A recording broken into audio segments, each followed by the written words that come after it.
लगभग 8 से 10 की उम्र तक बचपन होता है, जहां उस इंसान को इस बात की कोई चिंता नहीं होती कि घर में राशन है या नहीं, और अगर नहीं है तो कहां से आएगा।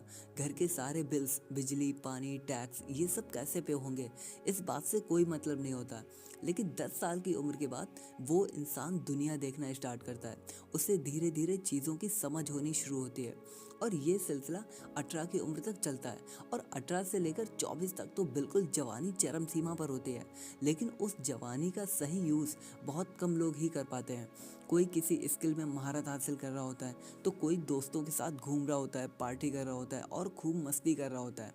कोई अपने पिता के साथ उनके पारिवारिक व्यवसाय में मदद कर रहा होता है, तो कोई अपने प्रेम में पड़कर ही रंग रसिया बना घूम रहा होता है। पर कुछ लोग पेन और पेपर लेकर रात रात भर अपने लक्ष्य से जंग कर रहे होते हैं। और इसके बाद आती है वो उम्र जो इन सभी उम्र से एकदम अलग होती है। अलग इसलिए बोला क्योंकि इस उम्र में जो प्रेशर होता है वो शायद किसी और उम्र में आता होगा, और वो एज है एज 25। इस उम्र का इंसान चैन से बिल्कुल भी नहीं बैठ पाता, क्योंकि ये वो एज है जब नौकरी लगी तो ठीक, वरना मेहनत बर्बाद। घर वाले भी ताने मारते हैं कि क्या करोगे ज़िंदगी में, तुम्हें शादी के लिए कोई अपनी बेटी तक नहीं देगा।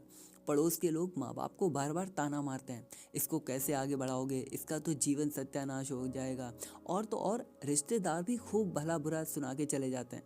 सिर्फ इतना ही नहीं, खुद इस इंसान को भी यही लगता है कि यार पैसे माँ बाप से मांगने पड़ते हैं, किसी भी चीज़ के लिए राय सबसे लेनी पड़ती है, और अभी कुछ सालों बाद ही उसकी शादी की उम्र भी होने वाली है।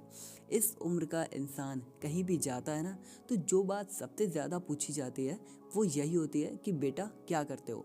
अगर बोल दिया कि कुछ नहीं, तो बहुत सारा ज्ञान देने लगेंगे, और अगर कहीं से कोई मिस्टेक पता लग जाए उनको आपकी, तो तब तो फिर पूछो ही मत कि कैसे कैसी बातें बोलेंगे।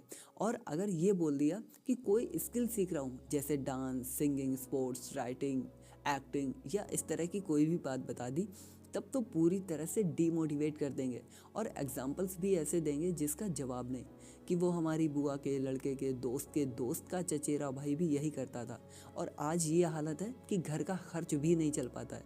तो बेटा, तुम मेरी मानो तो ये सब छोड़ो, मैं एक काम बता रहा हूँ, उसे शुरू करो। 100% तुम उसमें सफल होगे। और हैरानी की बात यह है कि उनकी खुद की लाइफ भले ही झंड पड़ी हो, पर वो दूसरों की ज़िंदगी में ज़रूर अपनी टांग अड़ाएंगे, और उपदेश ऐसे देंगे जैसे बहुत बड़े स्पीकर हो। तो ये हो गई दुनियादारी की बातें। अब आते हैं सॉल्यूशन पे। तो सॉल्यूशन बस इतना सा है कि खुद को उस दुनिया से दूर कर दो। देखो, आप में से जो 25 के हैं उनके लिए तो ये बहुत ज़रूरी है, बट अगर 25 के होने वाले हैं तब तो बहुत ही ज़रूरी है। तो सबसे पहले तो उनकी किसी भी बात को दिल पे लेने की कोई ज़रूरत नहीं है, और ना ही उनकी बातों को ज़्यादा ध्यान देने की ज़रूरत है। वो तो बोल के भूल जाएंगे, पर आप उन बातों को सोच सोच के दुखी होंगे। इसके बाद जीवन के हर पल से कुछ ना कुछ सीखने की कोशिश करो, क्योंकि उनकी तानों भरी चीख से ज़्यादा ज़रूरी है आपकी सीख। आपको देखना है कि आप अपनी लाइफ में क्या बड़ा गेम खेल सकते हो। बड़ा गेम इन द सेंस, ऐसा क्या है जो आप उनसे बेहतर कर सकते हो और उसे एक बड़े लेवल पे ले जा सकते हो। आप एक ऐसी स्किल चुनो जिसे सीखने में आपको बहुत ही कम समय लगे, एंड उसमें आपका इंटरेस्ट ज़रूर होना चाहिए। क्योंकि बहुत से लोग जिस काम को कर रहे हैं वो सिर्फ इसलिए कर रहे हैं क्योंकि वो चीज़ लोगों को, उस बिज़नेस से जो पैसे कमा रहे हैं वो पैसे ही उनको प्यारे हैं, वो काम नहीं। बट आप एक ऐसे काम को पकड़ो जिसे करना आपको अच्छा लगे। खुद को वैल्यूएबल बनाने में फोकस करो, क्योंकि जब आपके पास पैसे होते हैं ना, तब आप एक वैल्यूएबल इंसान होते हो, और उस टाइम पे लोग आपकी बकवास को भी ऐसे सुनेंगे जैसे कोई स्पीच दी हो आपने। और आपका पैसा भले ही हर जगह काम ना आए, पर ज़्यादातर जगहों पर पैसा ही काम आता है। पैसे वालों की बात में एक वजन होता है, उनके हर मूव्स में एक एक्शन होता है। वो अगर उठते भी है ना, तो लोगों को लगता है अरे यार ये क्या हो गया। वो बैठेंगे तो भी लोगों के लिए एक बहुत बड़ी बात हो जाती है। आप देखते ही होंगे न्यूज़पेपर में या टीवी पे या मोबाइल्स में, कि एक किसी सेलिब्रिटी को अगर बुखार भी आ जाए ना, तो एक वो हेडलाइंस बन जाती है। तो बस आगे की गाथा आप समझ ही गए होंगे। लोगों की बातों को इग्नोर करो और सिर्फ खुद पे काम करो।